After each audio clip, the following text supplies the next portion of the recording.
नाज़िन पटीदन में सहाफ़ी के घर में चोरी जा जवाबदार गिरफ्तार न थियण खिलाफ मुतासिरन एहतजाजी मुज़ाहिरो कंदे पुलिस खिलाफ कार्रवाई जो मुतालबो कयो आहे।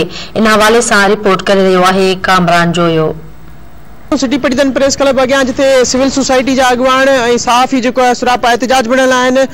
थियल साजिद जोयो जी चोरी ऐं सो पटीदन समेत ज़िले भर में बदअमनी खिलाफ सुरापा एहतजाज बनल आहिनि। वधीक उन्हनि सां ॻाल्हि ॿोल कंदासीं। असां इहो था सम्झूं त हे हिकिड़ो वॾो हिकिड़ो मुनज़म तरीक़े सां हिकिड़ो सिटियल तरीक़े सां जेको सो ही कमु पियो थो थिए ऐं जंहिंमें पुलिस मुलविस आहे ऐं पुलिस जे मुलविस जेकॾहिं न हुजे त ज़िले सॼे में आख़िर भला सहाफ़ियुनि जे मथां एॾो अताब छो।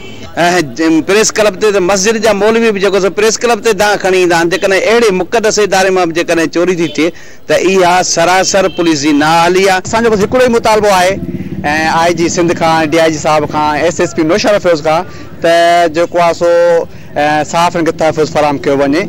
सहाफ़ियुनि सां गॾोगॾु हर माण्हू हिते मुतासिर आहे। चोरनि जी मन मस्तियूं आहिनि। चोर जेको आहे सो जेमहिल दिलि चवनि थी खाटण था वञनि। पुलिस खे ज़ाहिर ई कान्हे का। असांजो त इहो ई हूंदो त मक़सदु आहे पुलिस का कार्रवाई करे को सख़्तु अमल खणंदी त शायदि इन ते को अमल थींदो। इंतज़ामिया ऐं जेके अहिड़ियूं धुरियूं आहिनि उन्हनि खे असां आईनो था ॾेखारियूं। उन्हनि जो असुलु चहिरो जेको आहे असां उन्हनि खे ॾेखारियूं था, जंहिंजे करे उहा असां सां जेका आहे कार्रवाई करे असांजे घरनि में जेको आहे दाख़िल थी असांजूं चोरियूं कयूं थियूं वञनि। पटीदन पुलिस जेका आहे उन हींअर ताईं को बि कार्रवाई न कई आहे। नई वरी को ख़ातिर खां असांखे जवाबु ॾिनो वियो आहे। SHO जेको पटीदन जो आहे उनखे तव्हां कुझु तंबीह कयो त जेको असांजे पटीदन जे इलाइक़े मां रोज़ चोरियूं फुरियूं थियनि।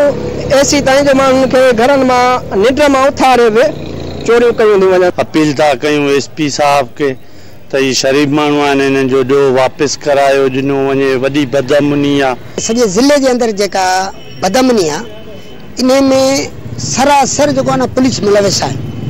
छो त जेकॾहिं को बि अहिड़ो कमु थिए थो त पुलिस कंहिं ग़रीबनि खे हुननि नाजाइज़ी करे मारे कुटे सघे थी त पाटीदन जे अंदरि जेका बदअमनी आहे उन जे लाइ हू कुझु कोन करे सघे। उन खां पोइ हालानी जो तव्हां सिधा सबूत ॾिसो ज़िले जे अंदरि भिया सिटी आहे उन जे अंदरि लोफर जेके आहिनि मोटर खणी विया आहिनि।